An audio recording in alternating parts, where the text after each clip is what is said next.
Meet Ali Banat, a friend of mine, a young Muslim born and raised in Sydney, Australia, who has lived quite a successful life.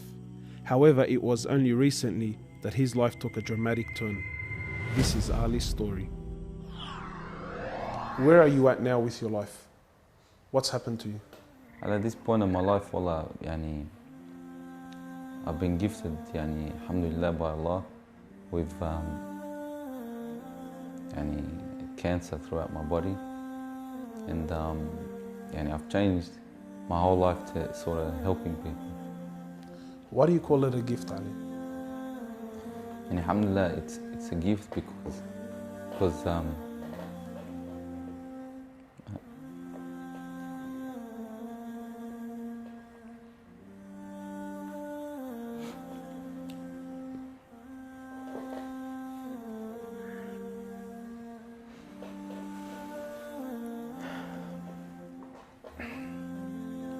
and it's a gift because Allah's given me a chance to change.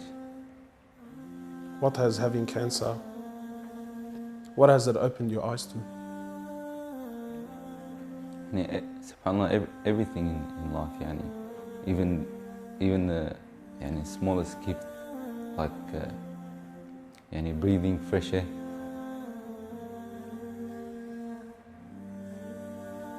Do you feel like you used to take that for granted before?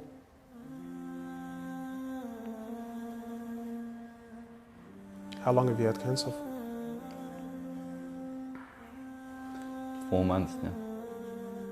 Ali was diagnosed with stage 4 cancer and given only 7 months to live. Upon finding the news, he immediately sold his successful business and was forced to reconsider the lavish lifestyle he was accustomed to. Everything was to change. Ali, what was your reaction when you came to know you had cancer? I got rid of my cars, I got rid of my watches, even my clothes. I took them with me overseas and I gave them to a lot of people up there, alhamdulillah. So I wanted to try to leave this world without anything. So you were on a mission to get rid of your dunya.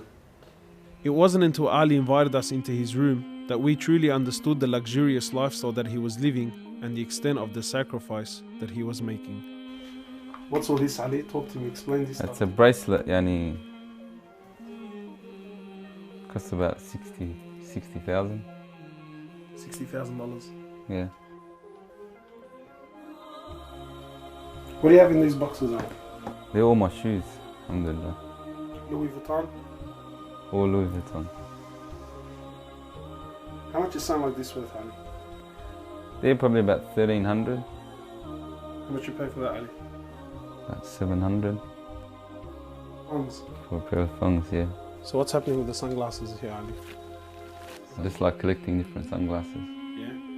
I've got rid of a lot of them. I gave them to a couple of brothers in Africa, alhamdulillah.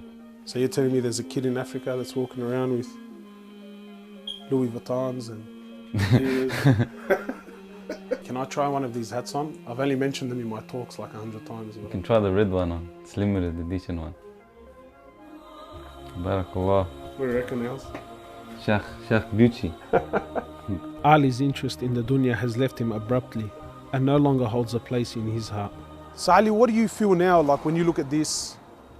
And driving something like this doesn't really cross my mind anymore. It's not something I would want to do no more.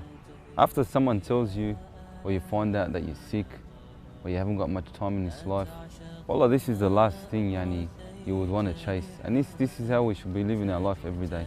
A car like this, people would love to be in it, people would love to own, people would love to drive it. Wallah, they're going for the wrong goals. And you realize that when you get sick, when someone tells you you haven't got long to live, you realize all this stuff does not benefit us in any way. So what's the value of this in your heart now?